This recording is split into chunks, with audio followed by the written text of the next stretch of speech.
just under $350 a week. But there's an opportunity to change that during the election. We're going to get a closer look at Amendment 2 on the ballot, both sides of that. Hurricane Delta, yes, we're in the Greek alphabet, should make landfall a little later today in Louisiana. Very near an area still in recovery from another storm. We'll tell you what is expected. My goodness. All right, welcome in this noon hour. If you're watching us online. We're preempted by tennis, the French Open. My goodness. But let's continue with our news as we are following a deadly traffic crash in Bradford County. It involved a motorcyclist on 301 right at the North Bypass interchange. So busy area there.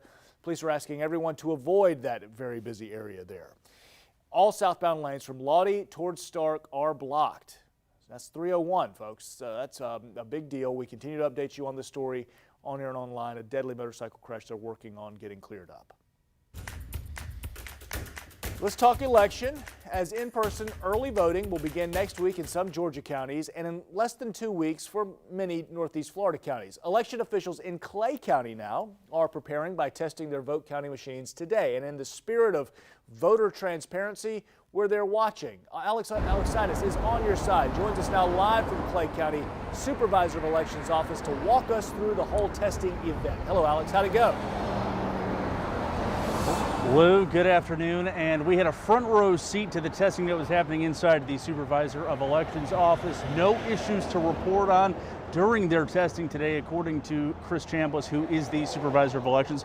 I want to give you a visual, though, so you can see what we're talking about in this video inside of the office where they were testing 14 counting machines, some of which you'll recognize from your precincts in 2 high-speed counters, which are used for mail-in voting, the test ballots, which were filled out and put through the machine. These machines must have the same reading, so whatever goes in on those test ballots must come out the same way in their tabulation. According to Chris Chambliss, he says that the machines were working functionally perfectly today. All of the counts matched. We spoke with him about the technology and why it's necessary to have these sorts of tests. Shows that it obtains not a 99.9 but 100% accuracy. There cannot be any deviation. Once this equipment is tested and certified, it will then be sealed and locked and put in cages for delivery out to the polling locations. And this is just part of the election coverage that we have coming up today on First Coast News starting at 5 o'clock. I'll have more from Clay County. Then, reporting live in Green Cove Springs, Alex Ositis, First Coast News, on your side. Alex Ositis, the regulator when it comes to testing machines. Thank you, Alex. Right now, if you make minimum wage in Florida, you're getting a paycheck that comes out to just under $350 per week. It's not a lot. Your opportunity to change that is on the ballot, but some believe changing it would do more harm than good. There is many sides to this. Our Renata DiGregorio spoke with people on both sides of the issue. Both believe your vote would directly impact their livelihoods. Amendment 2 would raise the minimum wage to $15 an hour by 2026. Some say this means paying a living wage. Others believe it would raise prices on everyone. If you're not even making 8 hours, that's only $6 or $4 a day. Your rent is like $1,000. So how in the world you gonna buy food, take care of your family, and pay your car note and your insurance off of that little bit of money? That's impossible. Florida's minimum wage is $8.56 an hour, or under $350 a week. A study by the Congressional Budget Office finds if $15 an hour was the minimum wage nationwide, for every 17 people who got a financial boost, 1 person would be lifted out of poverty and 1 person would lose their job. Sheila Singleton has a temporary job right now, but expects to earn minimum wage again. I will have to work 2 or 3 jobs in order to make ends meet in my household, and then where that leaves my children. Erica Hamer is the St. Johns County Chamber of Commerce chair and a business owner. Are these businesses going to have to essentially raise their prices? And that's going to be passed on to everybody. She worries businesses will have to get rid of entry-level jobs if they're required to pay $15 an hour. You would really not want to, as a business owner, add an increased workload to your employees because you are unable to hire more employees. UNF research shows impacts could be higher taxes or loss of government services to maintain a balanced budget. I'm Renata Di Gregorio, First Coast News, on your side. Renata, thank you. Yep, your vote is going to matter. Think carefully as you vote. Eric Trump just finished speaking at a rally at M. Gay Constructors in North Jacksonville. Crowd of several hundred there. On your side's Dawn White will have a one-on-one interview, an opportunity there with Eric Trump, Donald's son, the president's middle son, after the event at 11. She'll ask him about the event, the campaign's feelings with less than a month going into the elections, and how the president is doing after getting the coronavirus. All right, Dawn White with that big interview. I will be watching that. Hopefully you will be too. If you have an election question you want answered, the On Your Side team, and that's all of us here at First Coast News, we are here to help you out. Send your question via text message to 904-633-8808. You can text message that question right now. You can also find answers to other questions and all of our election-related stories at firstcoastnews.com/politics. And you're already watching us on the website right now anyway, so you might as well just hit that /politics. You're right there. NES Jacksonville just tweeting this afternoon that their flight line has been quite busy recently. The 64 training Navy and Air Force training aircraft have evacuated here from NES Pensacola ahead to help out with any work through Hurricane Delta. These aircraft include Beechcraft T-6, Texan, McDonnell Douglas T-45, etc. So various aircraft they will be accepting. Many on the Louisiana Gulf Coast are feeling helpless in the face of yet another massive and dangerous storm coming in. It'll happen later today. It's been an unbelievably busy storm season, especially for them. Hurricane Delta expected to bring big winds, heavy rain, and of course flash flooding as it makes landfall near an area still in recovery. NBC's Jay Gray, always at the edge of the storm, and has the latest from Lafayette, Louisiana. Hey there, and the clouds continue to build not only here in Lafayette, but really across all of southwest Louisiana right now as this storm Delta continues to push toward the shoreline. If this storm continues on its current track, and it looks like it will, it's going to make landfall maybe 25 miles or so from where Laura made landfall as a Category 4 6 weeks ago. So this area taking another punch from Mother Nature, and it's one that's going to be very difficult. You've got people here that have already been stretched to their limits. They've been working for the past month and a half to try and clean things up and get back to some sense of normalcy, and now fearful that they're going to have to start all of that over again after this storm clears through. If there's any good news with Delta, it's the fact that it is moving quickly, much more fast than Laura was. It'll get through this area, but not before causing some severe damage. That's the good news, but we've got to get through the bad part first, and that's coming. Landfall expected this evening. That's the latest from here in Lafayette. I'm Jay Gray. Back to you now.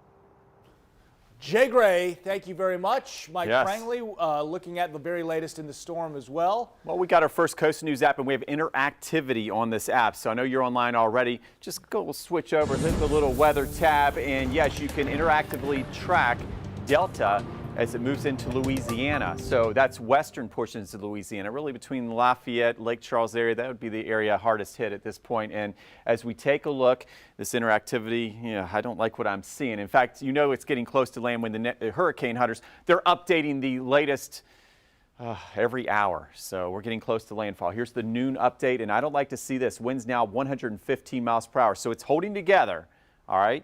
In fact, as it moves toward the coast, at least a Category 2 by landfall. But with this latest Hurricane Hunter report, a little stronger, a little longer, not good news for Louisiana. So we'll continue to watch this, but notice how it quickly weakens over Mississippi and Alabama this weekend, but there's still going to be some flood problems in these areas. 10 to 15 inches of rain likely in many portions of Louisiana. So travel not recommended if you've got plans in Alabama. Tennessee's going to get ugly. Mississippi. For us, we're more in a summer pattern. If you look at closely with me here on the internet, see how the clouds are making this big arch? This is a big ridge of high pressure. So it's following the ridge, and that means, it's a heat ridge for us. It's going to be a summer-like weekend. So here's what we got with Delta making a move inland here in the next few hours, and then moving off to the north and northeast. And for us, we've got plenty of tropical moisture to work with before we dry out in time for next week. All right, we take a look at the futurecast rainfall. Here we are, and most models have less than an inch of rain on average. So these are like your splash and dash showers and storms. We have our First Coast News apps all weekend.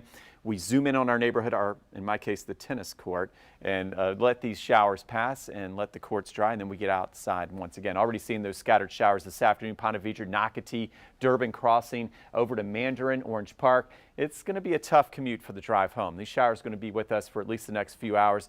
Mandarin, you're going to see a heavier shower at 12:30. St. Augustine getting in on some heavier showers as we head into 12:21. The drier spot to watch would be up into southeast Georgia. Most of the shower activity really from a line from Folkestone to Fernandina southward. So that's some good news. And out to the west, Lake City, not just watching some rain showers, maybe some rumbles of thunder. This is the area to watch for the rain to linger into the evening. So for high school football, here it is. And John Party, the concert downtown, we've got drier weather, so mid to upper 70s. And if you're going to those Friday football games, our game of the week on Sideline 2020 is PV at Bartram Trail.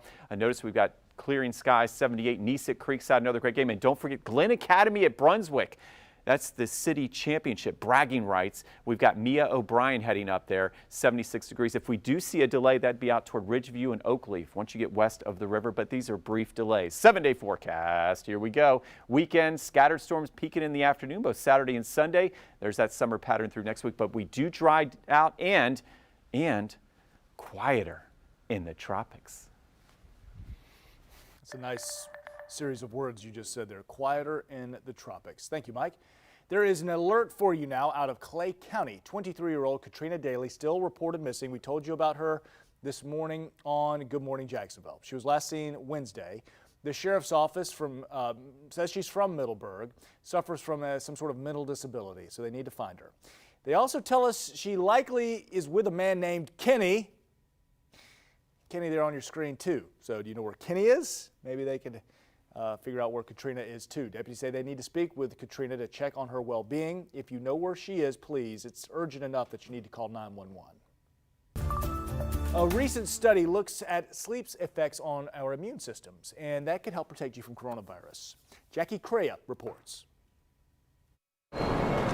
Considering how the year 2020 has gone so far, how's your sleep these days? So I would say I probably average like 6 hours a night. You wake up and you're anxious. Getting enough Z's might be more important than ever. Researchers at the University of California, San Francisco and Carnegie Mellon say getting enough sleep may help you protect yourself from COVID-19. Dr. Gary Levinson specializes in sleep. There is definitely some science behind the fact that lack of sleep decreases your immunity and reduces your immune response to vaccines. Researchers gave 164 people a dosage of the common cold, then tracked their sleeping habits.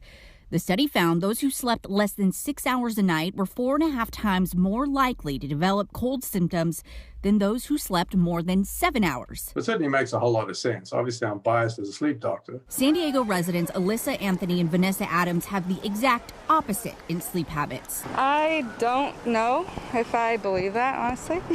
Just because I used to sleep all the time and I would be sick all the time. And then, honestly, my experience, I've slept less and I haven't gotten sick as much. I'm always telling her, you need to sleep because COVID, Dr. Levinson says a person's T cells are the soldiers that fight infections.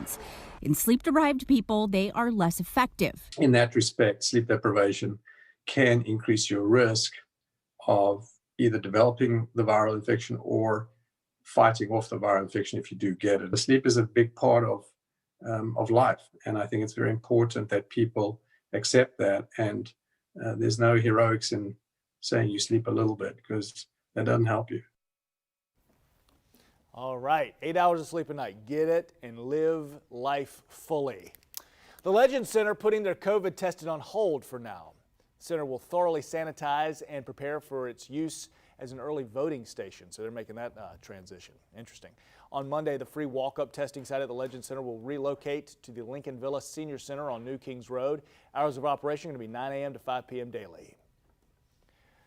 And in our abbreviated online newscast, we're so happy you've been with us. We're going to wrap up Friday like we always wrap up Fridays here with Pet Tales. And today, I'm telling you, if you don't fall in love with Bear right there, Bear is a good boy, a great boy, dare I say. He's 8 years old and just absolutely loves being with his humans. Great with all ages, we're told, according to the Jacksonville Humane Society, would be a great pet in a one-pet home, we're told. Now listen, You wonder about when you adopt a pet, are they going to be potty trained? Bear is potty trained. No, look at how good he is. He knows all his basic commands as well. A very cute pup and is ready to go home with you. If you're interested in meeting Bear, schedule your appointment at jackshumane.org. He is all smiles all the time. He's got floppy ears too. And remember, free adoptions begin Saturday and Sunday. So it is the perfect time to go get a new family member. Look at that good boy. I mean, I'm in love, and I'm sure y'all are too. All right, yeah, check them out. Hey, we appreciate you being with us here. First Coast News at noon. As always, the news continues right where you are, firstcoastnews.com, and we will see you right back here at 5 o'clock. The noon news will continue as normal on Monday. See you later.